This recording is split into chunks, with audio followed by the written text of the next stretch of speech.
தந்தை மகன் தூய ஆவின் பெயராலே ஆமேன். மத்தேயு எழுதிய நற்செய்தி வாசகம் அதிகாரம் 18 இறை வசனங்கள் 15 முதல் 20 முடிய. அக்காலத்தில் இயேசு தம் சீடர்களிடம் கூறியது: உங்கள் சகோதரர்களில் ஒருவர் உங்களுக்கு எதிராக பாவம் செய்தால், நீங்களும் அவரும் தனித்திருக்கும் போது அவரது குற்றத்தை எடுத்துக் காட்டுங்கள். அவர் உங்களுக்கு செவிசாய்த்தால் நல்லது, உங்கள் உறவு தொடரும். இல்லையென்றால் 2 அல்லது 3 சாட்சிகளுடைய வாக்குமூலத்தால் அனைத்தும் உறுதி செய்யப்படும் என்னும் மறைநூல் மொழிக்கு ஏற்ப உங்களோடு 1, 2 பேரைக் கூட்டிக் கொண்டு போங்கள். அவர்களுக்கும் செவிசாய்க்காவிடில் திருச்சபையிடம் கூறுங்கள். திருச்சபைக்கும் செவிசாய்க்காவிடில் அவர் உங்களுக்கு வேற்று இனத்தவர் போலவும் வரி தண்டுபவர் போலவும் இருக்கட்டும்.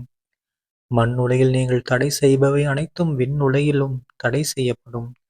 மண்ணுலகில் நீங்கள் அனுமதிப்பவை அனைத்தும் விண்ணுலகிலும் அனுமதிக்கப்படும் என நான் உறுதியாக உங்களுக்குச் சொல்கிறேன்.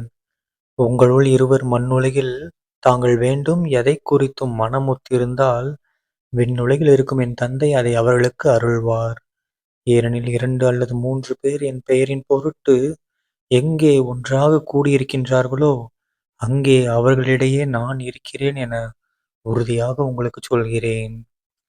ஆண்டவரின் அருள்வாக்கு. கிறிஸ்துவே உமக்கு புகழ். அன்பார்ந்த சகோதர சகோதரிகளே, இன்று பொதுக்காலம் 19ஆம் வாரம் ஆகஸ்ட் 13ஆம் தேதி 2025ஆம் வருடம் புதன்கிழமை. இன்றைய நட்சத்திரப்பால் நம்ம இயேசு கிறிஸ்து ஆண்டவர் செம்மையான விஷயத்தை எடுத்துரைக்கிறாரு. ஓகேங்களா? இதை கேட்கும்போது நமக்கு என்ன ஆகுது, ஒரு உள்ளுக்குள்ள நமக்கு ஒரு மிகப்பெரிய ஒரு நம்பிக்கை வருது. ஓகேங்களா? என்ன நம்பிக்கை? எங்க இருவர் மூவர் ஒண்ணா உட்காந்து ஒரே விஷயத்துக்காக ஜெபிக்கிறோமோ, அங்க நான் இருப்பேன். அதாவது ஏசப்பா அங்க இருப்பாராம். அப்படிங்கிறத எப்படி சொல்றாரு? உறுதியா சொல்றாரு. நான் சொல்லல. அவரே பாருங்க.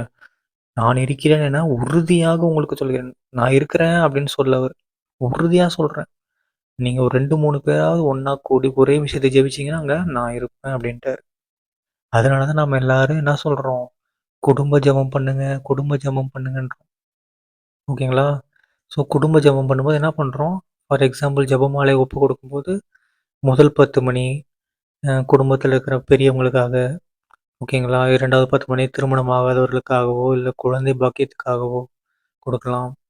3வது 10 மணி வந்து ஒவ்வொருத்தருக்கும் தனிப்பட்ட விதத்துல இல்ல உறவினர்களுக்காக கொடுக்கலாம். 4வது 10 மணி வந்து நம்ம திருச்சபைக்காகவும், இந்த உலக திருச்சபைக்காக கொடுக்கலாம். ஸோ ஓகேங்களா? 5வது 10 மணி இந்த உலகத்துக்காக கொடுக்கலாம். ஸோ அந்த மாரி நம்ம என்ன பண்ணுவோம்? ஒப்பு கொடுத்து ஒன்றாக ஜெபிப்போம். அனைத்து வரங்களையும் பெற்றுக்கொள்வோம். தந்தை, மகன், தூய ஆவியின் பெயராலே ஆமென். இயேசுவுக்கு எப்போ இயேசுவின் நன்றி. மரியே வாழ்க. இயேசுவின் ரத்தம் ஜெயம். ஹல்லேலூயா. Praise the Lord.